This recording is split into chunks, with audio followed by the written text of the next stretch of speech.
So here I'm sitting with my two older sisters. Yes. Don't rub it in. Older sister. Older Older. sister. Well, let's start off That with one's something the old one. very basic. So, from the oldest to youngest, name, full name, and date of birth, and where you were born. All right. I'm Becky, better known in some circles as Rebecca Deese. And I was born June 14th, 1947. Karen, you're next. I'm Karen. I'm the middle one. I was born 12/19/1948 in Mansfield, Ohio. I'm William. I'm the baby.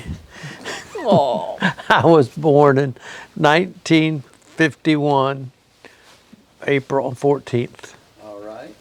Now, any one of you guys can jump in there. Give us the names of your parents, and if you know the date of birth, that's fine. You can, and give us some just some brief history as far as where they came from and just of your parents. Becky, you can do Dad.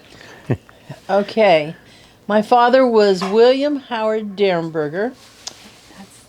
No, it was Dexter. Oh, that's right. Okay, Your dad was forget that one. I forgot who he Dexter was. William. Dexter William Howard Derrenberger, and he was born April the 24th, and I'm not sure of the date, but I think it was 1912. Does that sound right to you? Eleanor was my mother. Eleanor Reardon. No. Eleanor Bailey. Eleanor Derrenberger. Bailey Derrenberger. But she Eleanor was, Bailey she was a Derrenberger. Loobold, though, right? Yes, she was born as a Loobold. She was born as a Loobold on September 12th, 1923. Okay. Now, on your dad's side, do you know any of the grandparents? Or do you have any memory of the grandparents on your dad's side? Wasn't my granddad My mother Harvey? wouldn't let us go there. Yeah. Wasn't it My Harvey dad William? wouldn't let us go there because they weren't Christian, and they believed in spiritualism, so he wouldn't let us go there. But I probably remember them the best because I was the oldest. And my grandmother was a very compassionate person. And I did spend the night there several times during our time living in Ohio. My grandfather was a farmer, and he also owned a bar. He was a bakery. Yeah, he owned a bar and a bakery. Now, this is on your dad's side. This was on my dad's side. Didn't he have a pool hall? Yes, and he had, the bar and the pool hall, they were all kind of together. You're right. And they were just real good German folks. And my grandfather died first, and I don't remember exactly the date, but it was someplace around 1950s, early 1950s. And my grandmother died 6 months later, and the doctor said she died of a broken heart. What were their names? Harvey and Harvey, Clara. Are you sure Clara she died was- 50? I was born was her. 51. yeah, we were But still Clara living there was when my she died. grandmother's name. Yeah, Clara. But I mean, then they didn't see me? They saw you as a baby, but you don't remember But them. you said they died in 50.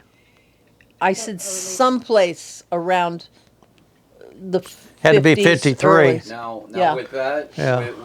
with them, did they come? Are they first generation American, or do we have any?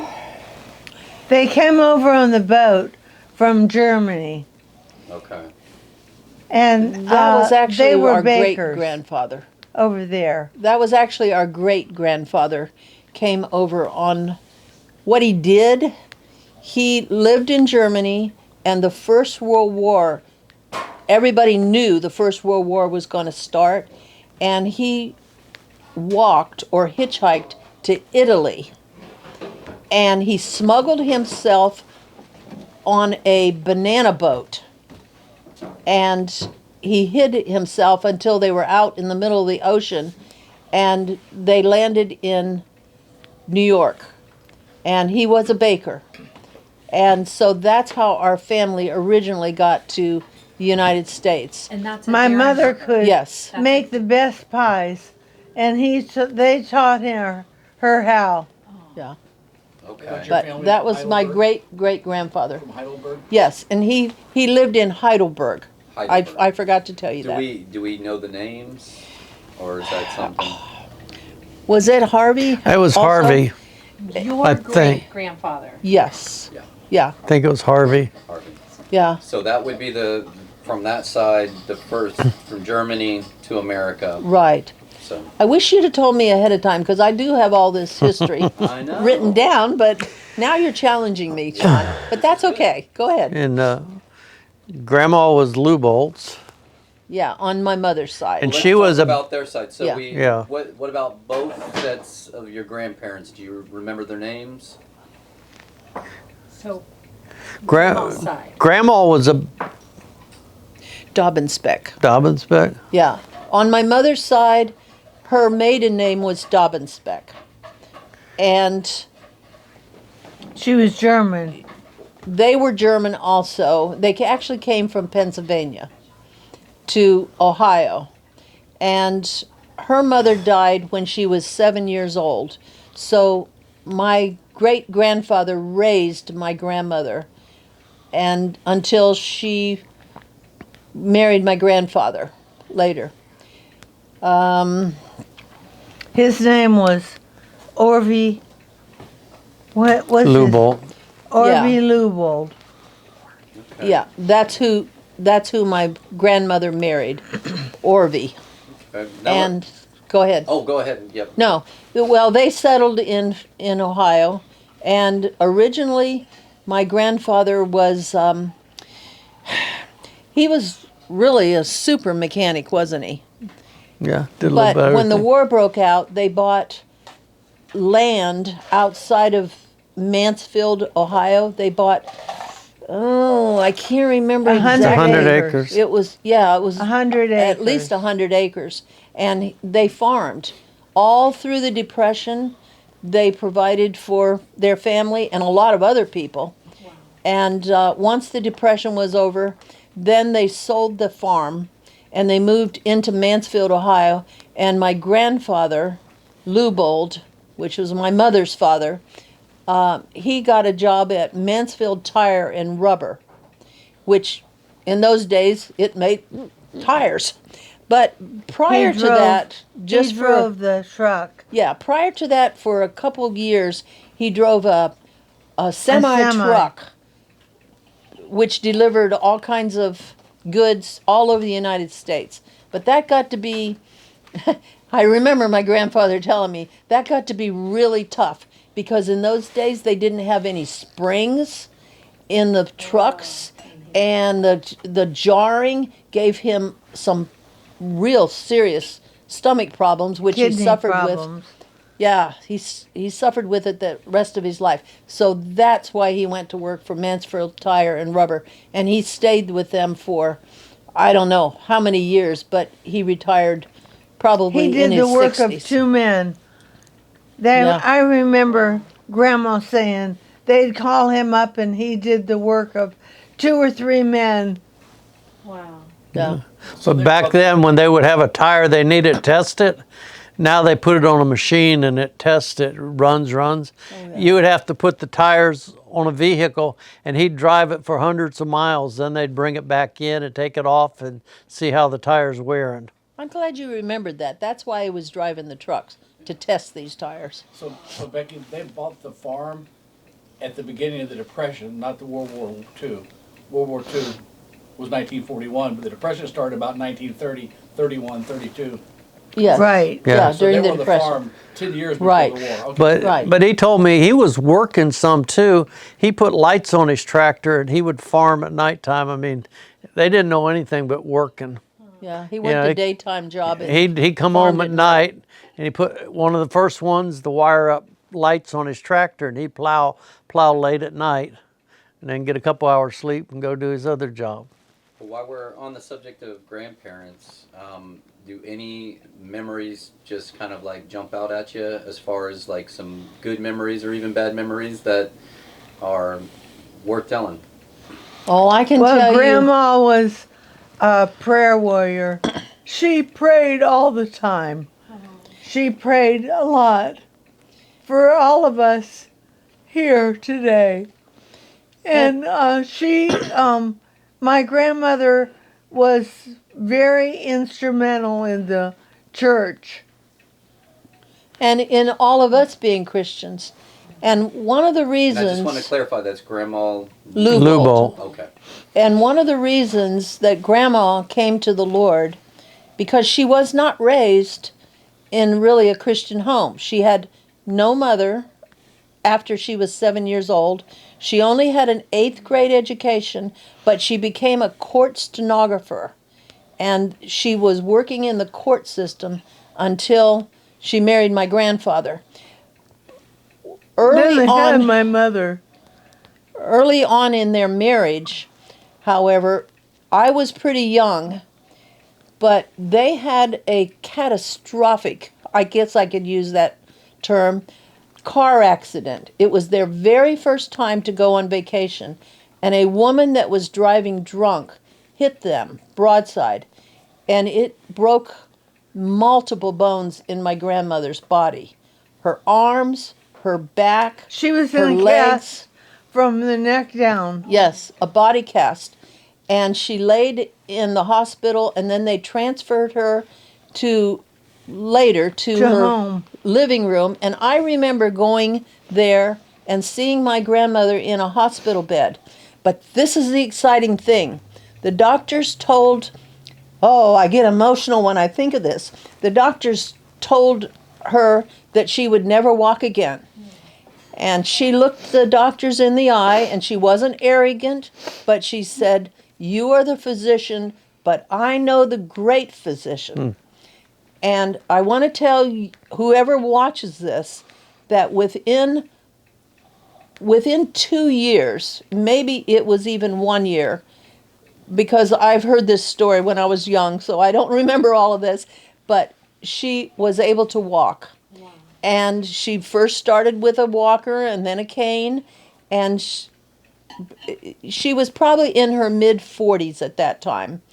And she lived to be in her mid-80s, and God was faithful. And she was the one that brought Jesus into our family. And then my grandfather, after that, accepted the Lord. She would pray. We would have devotions at night, and she would pray all through the day, and she would pray all the time. She even prayed. You didn't want to ask my grandmother to pray for meals, because she would pray for the president, and she would pray for the mayor, Right. and she would pray for the cook, and she just lived a life of prayer. But how did she become a Christian? Somebody invited her as a child to a Bible school, summer Bible school in the Lutheran church, and that's how she first met the Lord. And then later someone else invited her to Christian Mission and Alliance Church, and that is where she stayed for bringing my mother up. So that's how our family got Yes. to Christian Missionary Yes. Alliance. Okay. Yeah, she didn't like it. She didn't like too much emotionalism. Well, Sounds she was a good German.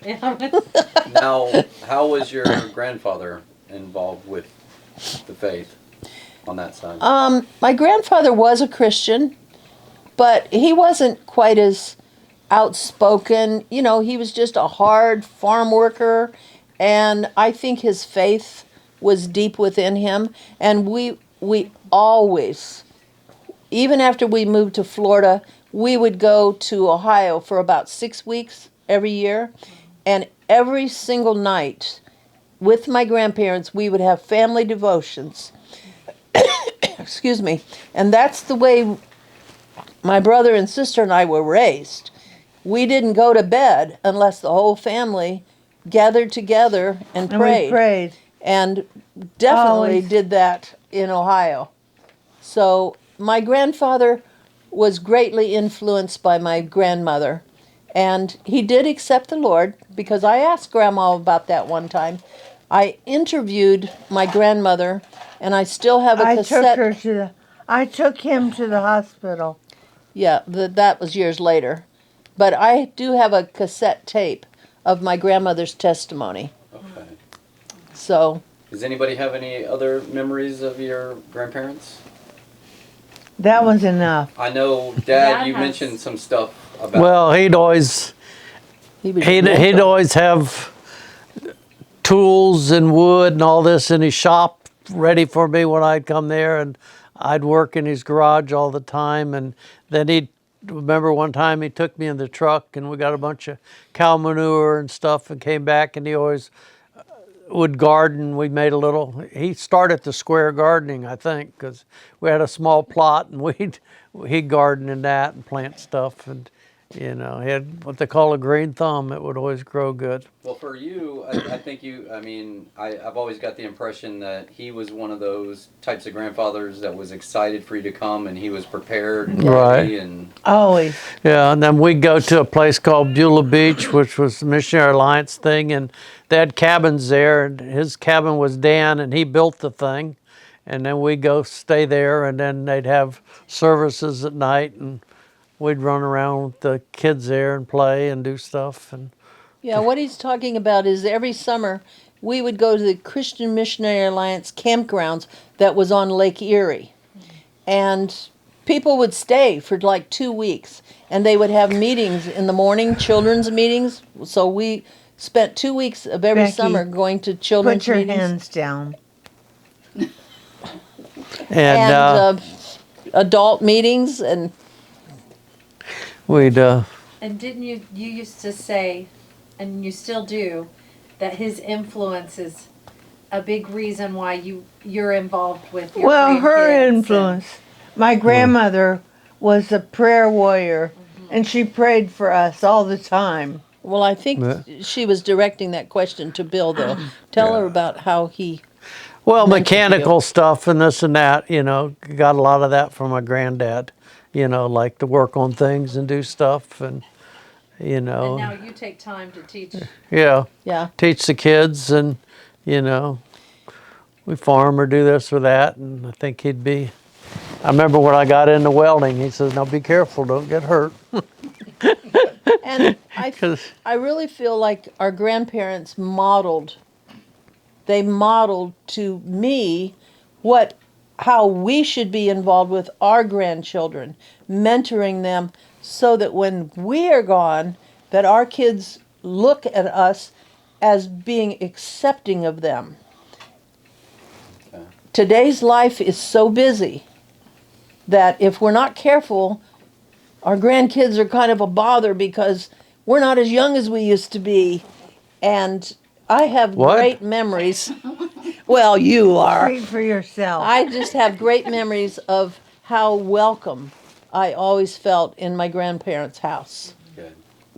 Before we move on, I just don't want to go too fast. If there's any other memory that just jumps out at you, like a story with your grandparents that you just, One time Yeah. my grandmother shook me. She said, "You're going to have a good shaking." Shaking. You know what? 'Cause That's I when ran- she was laying in the hospital bed. I ran And it you out. did something bad, and she. Go She ahead. shook me. So he built a washer and dryer, and he built it up on top. He built it so she would be able to get in and out of it, and she He didn't. elevated Like on a it. platform. Yeah, And Wow. right, Before it became popular. yeah. right, Now, Because And she he- was crippled from the accident. Oh. That's what she's saying, right? right. wow. But Yeah. Becky always talks about how special she was with my granddad, Because there's a place called Wendy's that started in Ohio. Yeah. Go ahead. Well, it was with my grandfather that I went through Wendy's drive-through the first time. That's a big deal then. Yes, it was a very big deal. And my grandmother, she probably didn't like even the idea of fast food because truly everything they ate was from the garden Wow. or they got their milk from the dairy and they would come around every day and bring fresh milk in bottles and we would have to get it from the little milk thing by the door and put it in the refrigerator and And it had cream on top. oh yes, it had cream on top. So everything they ate was natural. And we would spend, or my mother would spend with my grandmother, probably 2 or 3 weeks every summer, just like Mary does, and Sandy, canning We food. cannon. And We that's cannon what they it. would eat all winter. Or I'd climb the apple trees and get apples. She'd make apple butter out of it. Oh, yeah. Like it. And She had So- cherries in the backyard. Oh, we had yeah, a they big were cherry good. tree And a grapevines. and a grapevine. So back to the Wendy's story, because we've taken a little detour. My grandfather was sneaking a hamburger once in a while that my grandmother wasn't frying. And so he pulled me aside one day and he says, Becky, do you want to go get a milkshake and a hamburger? Well, I thought that was just a great idea because even McDonald's hadn't been out too long Yeah. at that time. So we drove through this Wendy's and we sat in the car and I had a milkshake and a hamburger and it was the best I've ever had. And it was my secret. they told you, don't tell grandma. Yeah, don't tell grandma. So I've never told that until now. Hey, Becky, you might want to tell them about the table your grandfather made and now Becky has it. Oh, After he yeah. used it for many, Oh many yeah, years. my husband's reminding me.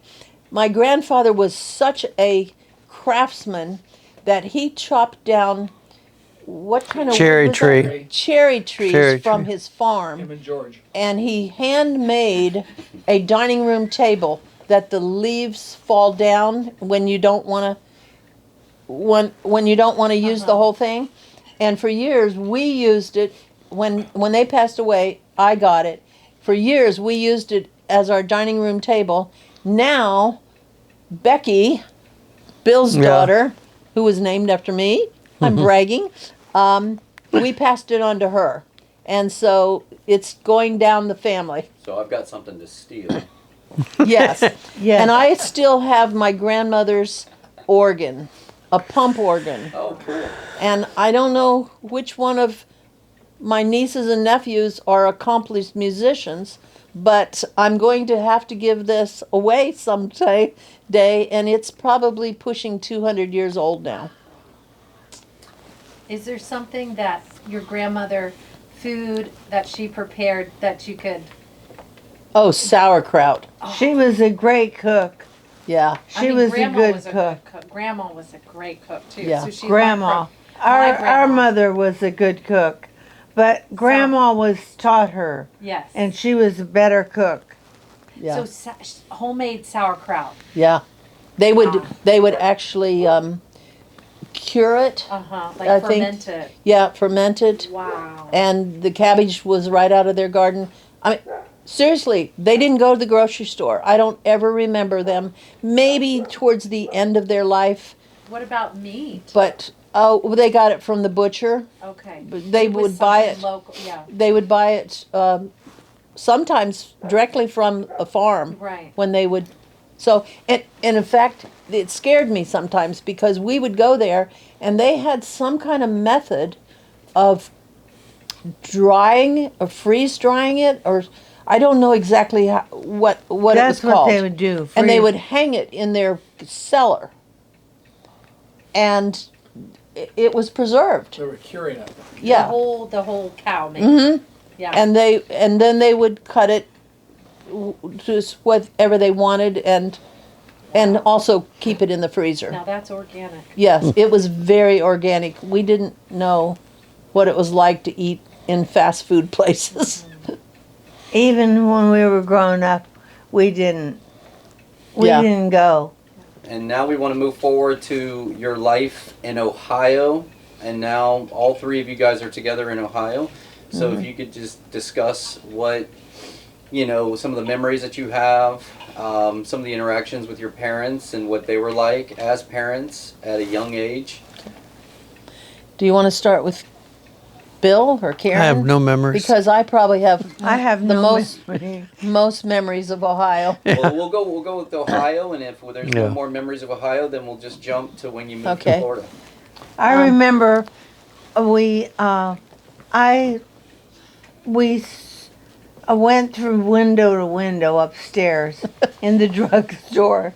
In the drugstore, we went from one window to the next window upstairs, and somebody came in and said to my dad, "You know your girls are running around up there." What And- she's talking about is we had a bedroom. This is kind of jumping ahead. We had a 2-story house with a cellar in the bottom. But all 5 of us, slept on the second floor. And when you came up these stairs, nobody would want to live in this house these days. When you came up these stairs, there was a huge, wide open bedroom. And my mother and father slept there, and Bill slept beside them or just a little ways away. First he was obviously in a cage. crib, A crib. and then later on a little pull-out bed.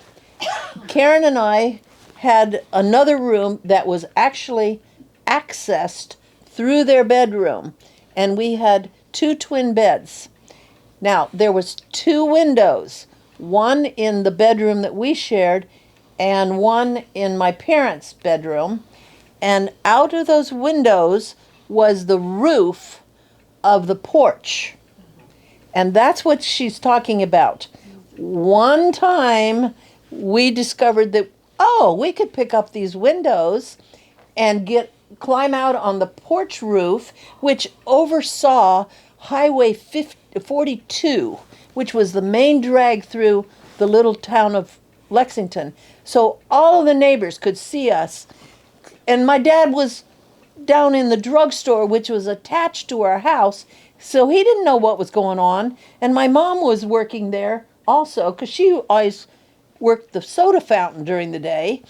But us kids, we were climbing out of the roof, on the roof, and going in their bedroom window and just making a circle. And that's what Karen is talking about. So let's back up. It sounds like so your dad owned a drugstore. Yes. What? Give us some details about that. And Okay. The drugstore was attached to the house, and I remember one time he was in the hospital, and I found him laid out on the floor, and I found him like there, and my mother went and got him out against their wishes, and she got him out, but of the hospital in Columbus. Let me give a little background on what Karen is saying. My dad worked for 10 years after he graduated from high school, because in those days you didn't pay for college for your kids. They had to earn it. So he worked in a drugstore that was in Lexington, but it had no pharmacy. So in the meantime, my dad got saved, and God really talked to him about his career, because he wanted to get married. And so he went to Ohio State and studied pharmacy, and he graduated with a pharmacy degree. And then he came back to Ohio, and the same drugstore that he was been working in, he was able to buy it. And he opened a pharmacy, and it was the only pharmacy in that little village. You had to drive to the next town, which was Mansfield, in order to get a pharmacist. So What that's was the name of it? It was Derrenberger's pharmacy. Yeah, Derrenberger's Pharmacy. And that's how he got into the pharmacy business. And for the first years of our lives, that's where we lived. And it wasn't uncommon to have somebody show up at our front door in the middle of the night, and they called him Derny. It was kind of a Dexter Derrenberger nickname. Derny, somebody is sick. Can you give me a medicine? And those days, he would mix up the medicines. Now they call them compounding. That's how And they made all of them. He was a chemist. I mean, yes, he was really a chemist in a sense. But now we think it's great that compound pharmacies See are that here, chocolate? but they were always there It's because crazy. I can remember I my didn't send dad it to you. building this, But making it this. So So what was your mom doing at the time while they were Well, in the pharmacy?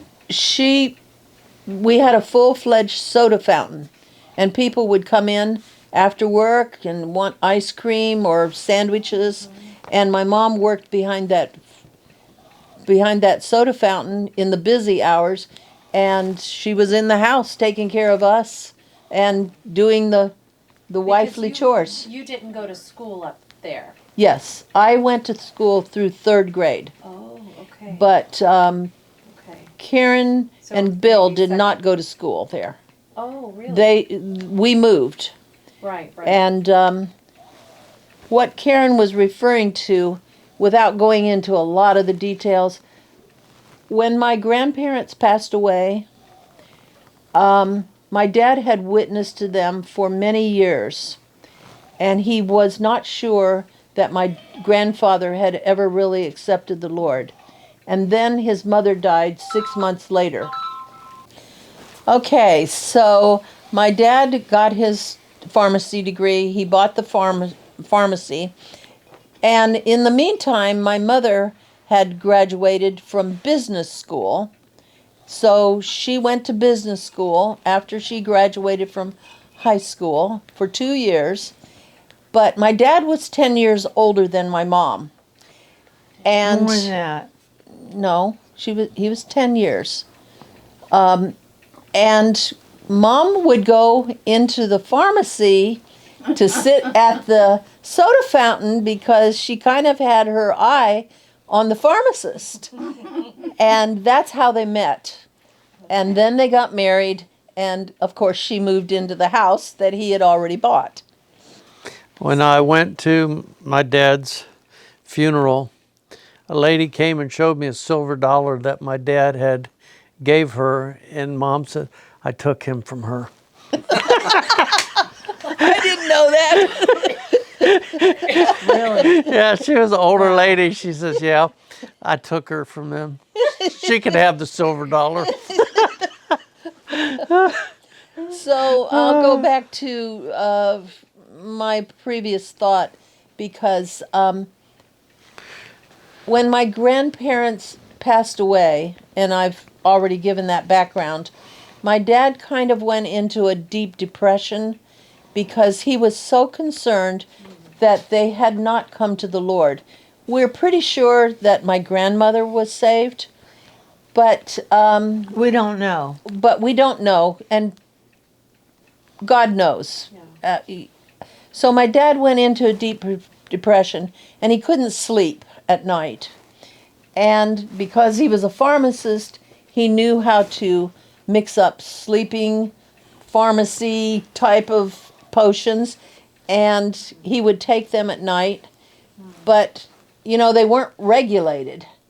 And often then he would have trouble waking up. So then he mixed up some stuff that would wake him up. But it got to be A habit. a habit that he was hard to break. So he kind of went into an emotional breakdown, and they had to take him to Indianapolis and put him in what we would call a rehab situation then. But I have to put this in there for anybody that listens to this. medicine has really changed a lot. Yeah. And when they put him in this hospital, the doctors thought he was mentally ill. And they gave him shock treatments. And if you know anything about the past, shock treatments are terrible. And they never cured anything, but it hurt his heart. And that's what Karen was saying. My mother went to Indianapolis after a couple weeks and forcefully took him back home. In the meantime, it was almost summer, and he traveled for the whole year because my dad was passionate about winning the lost. He traveled for the next summer, I should say, with a traveling evangelist named Carl Whitman. And they had huge tent revivals. Now this was in St. Pete. No, this was No. before. Oh, Whitman's up there? Yeah, I didn't- yeah. And so at the end of that summer, he came back home and he had seen mighty miracles, and God really revealed to my dad how powerful he is. God is. And my dad felt called to go to Bible school. Well, And don't he- you know when he sold the drugstore, there was a smell, a terrible smell. One Yes. day he went in Yeah. and there was a terrible smell. And so he said that was a sign from the Lord for him to get out of it. Interesting. So Yeah. he got out of it, and he went to Florida. And it was actually the evangelist Carl Whitman that helped him. And we moved to Florida in a little 2-bedroom. I cannot even describe how small it was. So this evangelist moved to Florida, and your father followed? I'm sorry. Carl Whitman knew a pastor named Pastor Johnson. And they had retired to a community called Beulah Park. And it was a park where many, many retired missionaries, mostly evangelistic type of missionaries, lived. So we moved to Beulah Park, and my dad and mother both went to Bible school. And my dad graduated from Bible school. I think my mom He taught only... he taught Bible school. Yeah, and he taught courses there also. I went to Bible school too with them. Yeah, and Bill went They liked to you. Bible school as a little boy. So that's kind of what took us to Florida. And That was in St. Petersburg. yes, St. Petersburg, Florida. And that kind of launched in my dad's life and my mother's the ministry that God gave them for many, many years. Dad never wanted to go back into the drugstore, although he did work part-time towards the end of his My life. mother never wanted him to. Yes, She said God called him out of it, and so she never allowed him to go back into it. yeah, until he went to work for Baker's. But what we did do when we were growing up, and you guys probably remember this, we, on Sundays, after we had been to church and Sunday school, then we would go to nursing homes. So I just and- want to make sure for the video, we are now in St. Petersburg, Florida. Oh, definitely. Okay. Yes, we've moved there because of the circumstances I told you, and we're living in Beulah Park. So we they had trailer park services during the week and nursing home services on Sunday. And my brother and sister and I, because I'm older, I was at that time taking accordion lessons for the next 12 years, and my dad and I would sing duets for the people. And And they loved it. yes, and they loved it. And he did jail. He Every did Thursday night, he Fridays went to the and jail yeah, and preached and, at the jail. and I even went with him a couple times. I don't know why they let me in, but I think we were probably singing for the inmates. But And we would go to Webb City at night, and my mother would buy groceries, and my dad would go to the jail. Yeah. So most of our upbringing years, that's how we lived, and that's where all of us learned to really serve the Lord in a practical way. Now, at a young age, let's say before high school, you have any memories about your mom or your dad that sticks out? That, Well, why don't I let them talk? Yeah. My mom, she went to work at Moss Brothers for 92 cents an hour. Oh my. Yep. And she did that because she could get off in the summer for 6 weeks, and she would go take us back to my grandparents, always in the summer. And didn't she ride the bus to work? She rode the bus to work. Yes, that she rode the bus to work, and they wanted to promote her to a district manager, and she turned it down because she said no, because she could get off when she wanted to. So she turned it down. But my mother really worked hard. Do you want to share something? Well, I was young when we'd go to all the time to revival services, and there was one downtown that we went to. I remember I was very young and I got saved there. And I remember my dad, he wasn't real emotional, but I remember him picking me up and hugging me and coming out of that, you know, as a young child, just being in the Where was ministry. that And then, was it like Faith something downtown? Faith Temple. Faith Temple downtown. And I remember one of the guys said, well, he might be another Billy Graham or something, because they always called me Billy instead of William. But yeah, I was young. Yeah. And then I remember somebody saying, sitting next to me, oh, he won't do that. He's a Christian. You won't do what? Whatever we Me? were doing. Yeah. Oh, you were doing something. I don't know. Ornery, huh? No. Karen was saying, no, Bill won't do that. He's a Christian. That's right.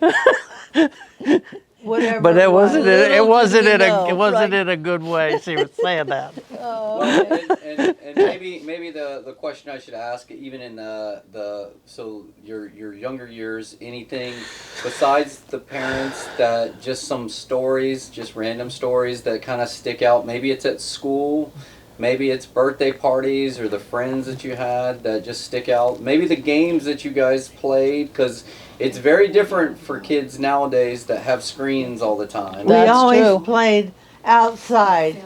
We always played outside. Well, Yeah, Yes. we had, being in Florida, we had a lot of outside activities. Bill and I played probably more together than Karen and I, because we liked to throw the ball at each other, or sometimes play catch. And we would go fishing. We had a little lake. Remember that, Bill? yeah, most And drowned. one time you fell in, and I jumped in to save you. Do you Yeah. remember that? I Yeah, he pulled me remember out by my hair. One thing that let's see, what was I gonna say? One thing we were telling is my mother always ordered these cards, and we would Oh, go yeah. around and process cards. Sell them at Hey, Christmas sell Christmas time. time. Christmas for cards. Christmas. So my brother, we went up to this one neighbor, and the lady said, "Oh, my money's behind that refrigerator."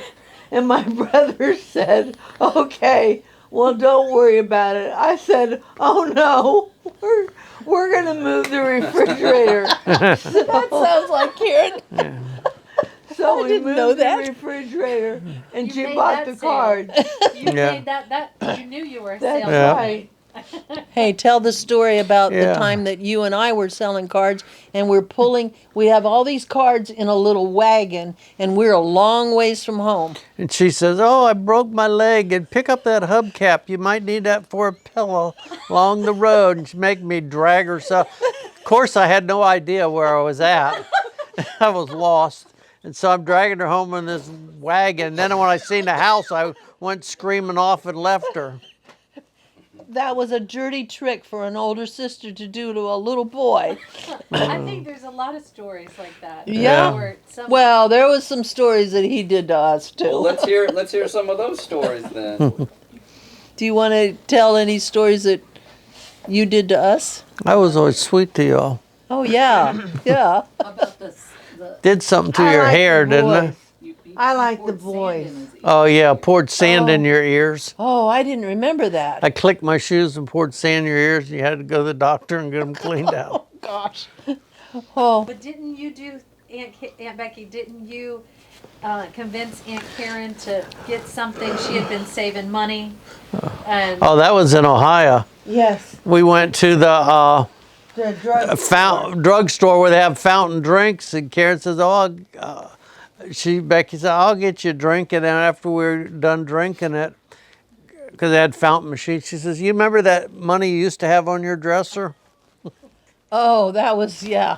Yeah. Okay. must have been visiting That Ohio. was when we were on vacation. So we're gonna fast forward in time a little bit. Now we're more in high school or even in your college years, and so just kind of talk about your home life. Any kind of stories that stick out. Maybe things that you. Well, did. I know they didn't want me to go to beauty school because my mother was afraid I'd get wild. So And you already Well, what were. about high school though, Karen? I You're, really you're was skipping ahead wild. to graduation. What about your high school?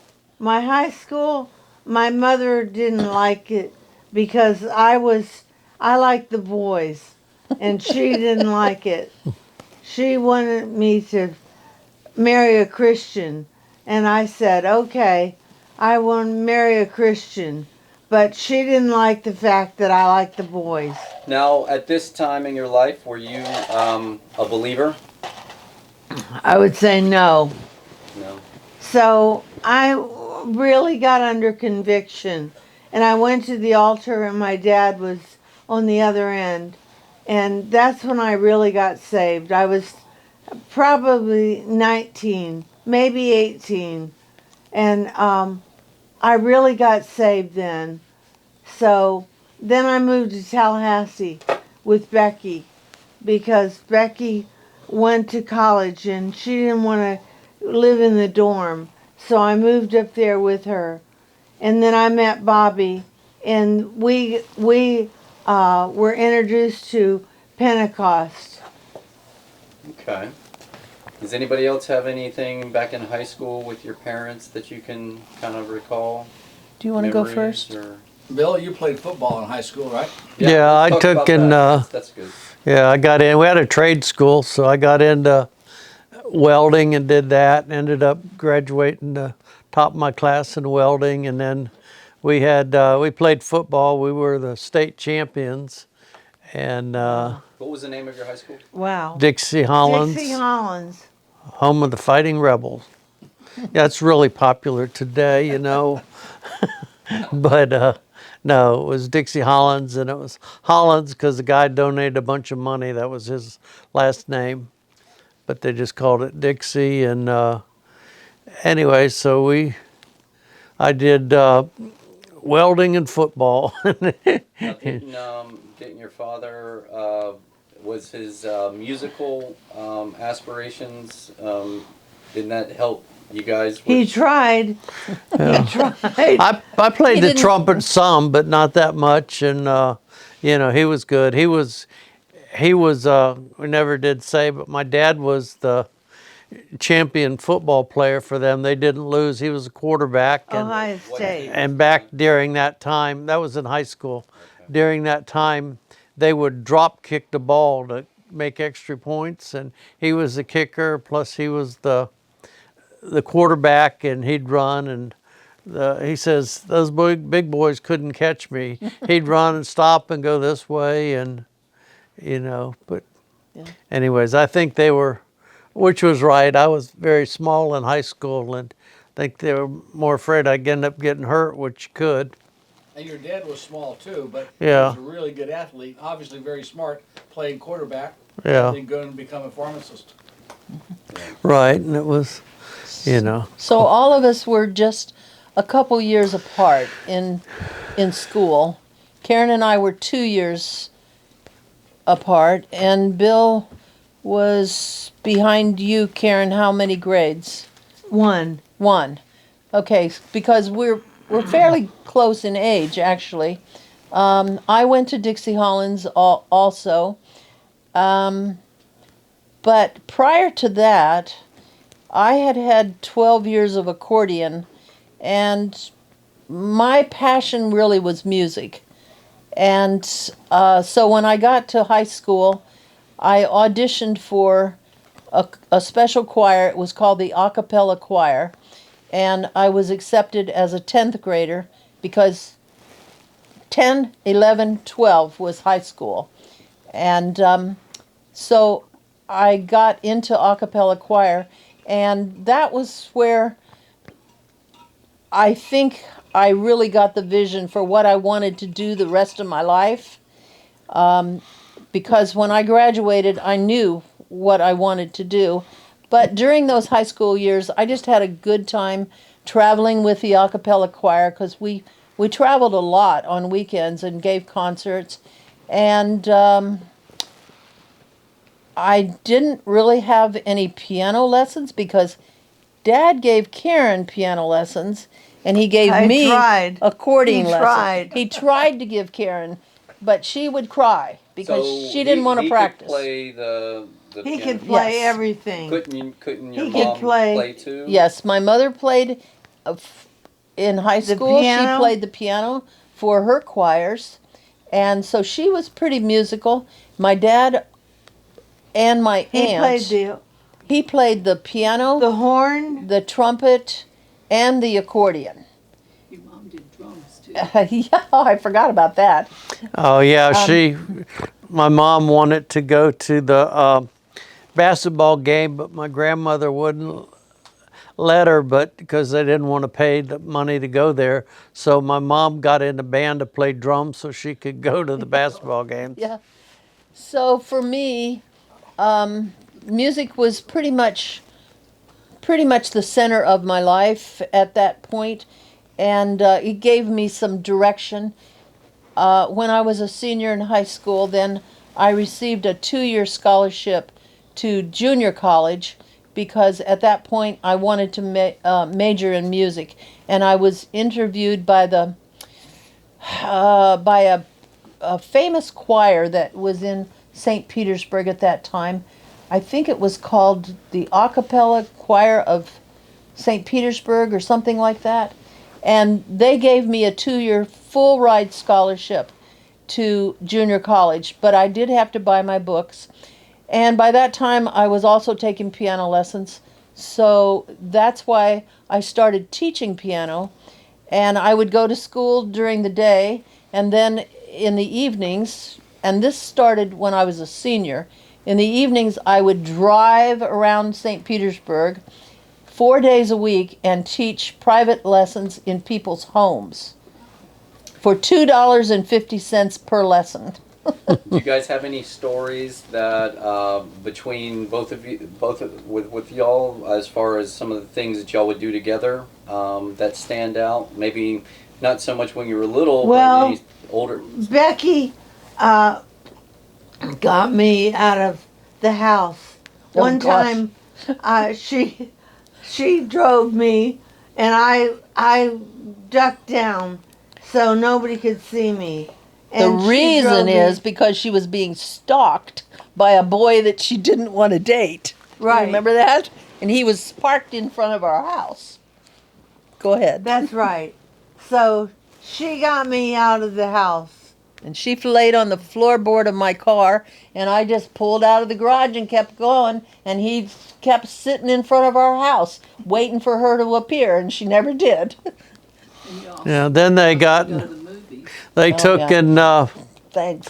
they were going to the movies, and I found out about it. They didn't want me to tattle on them, So they drove me to movies to see Girls, Girls, Girls with Elvis Presley in the Really? drive-through. When was that? I had to be in the 70s or the 60s. 60s. Back in the 60s. Then I had a babysitter one time, and I would sing Nothing But a Hound Dog, and she'd give me a nickel to not sing that stuff no more. I loved Elvis. Yeah. So, going back to me for a minute, after I went to junior college, I received an AA degree, and then I had to go someplace else to get a 4-year degree.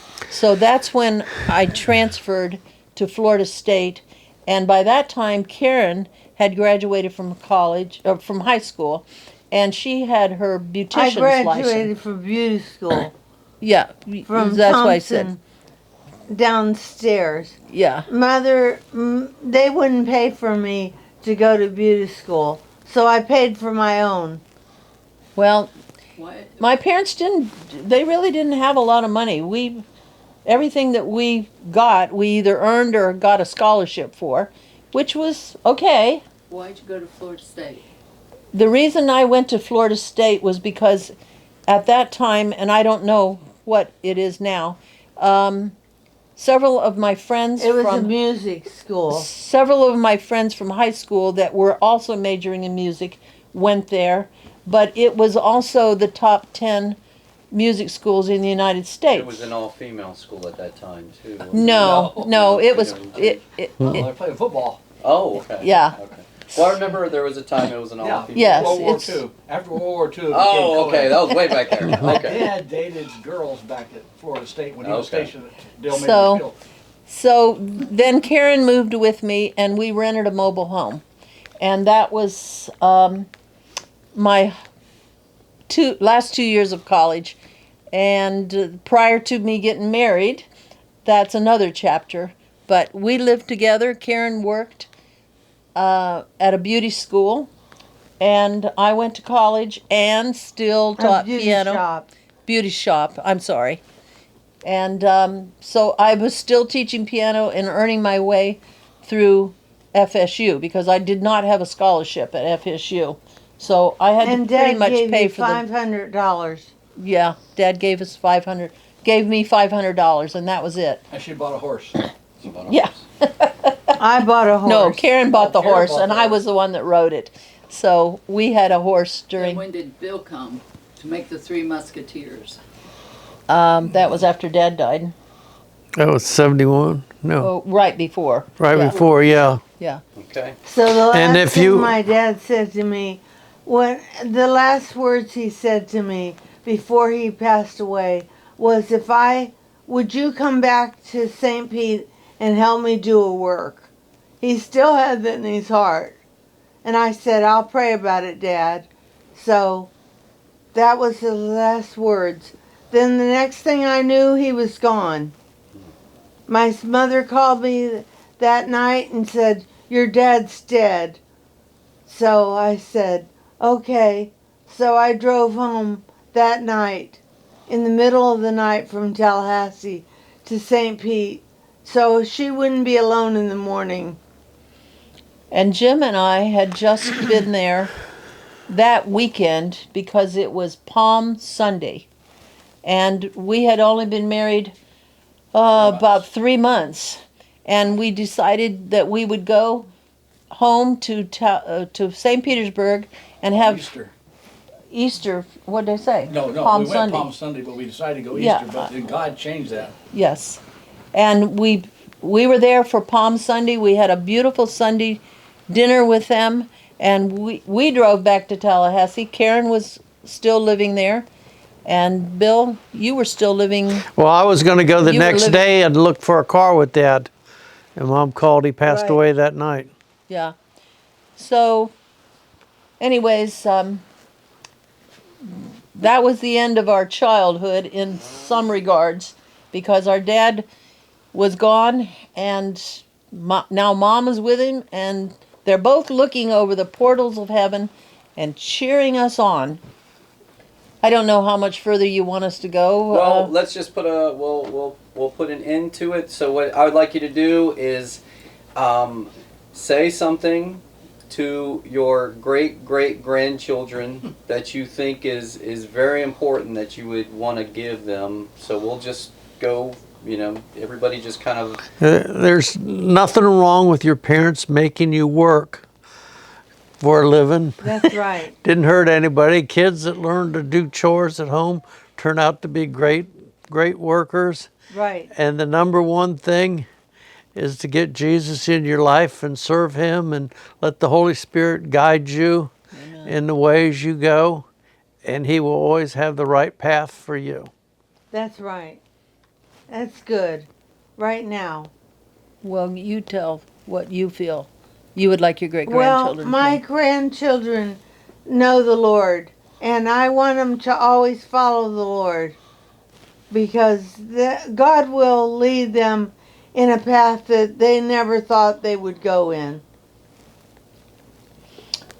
Yes, I can agree with both my brother and my sister on many points. And that, of course, following the Lord, and do it young. Make that decision, because you'll never regret it, and it'll keep you out of a lot of trouble if you just Right. make those decisions. But I really agree with Bill. Hard work and not being afraid to get your hands dirty once in a while. You'll never go hungry if you do that, but you should also ask God to give you a vision of what he wants you to do with your future, because that also makes all the difference in the world when it comes to even who you will marry. Just ask God for his wisdom in all of your major decisions. And if you do that, he's going to help you with the small decisions too. Okay. Well, thank you for your All time. right.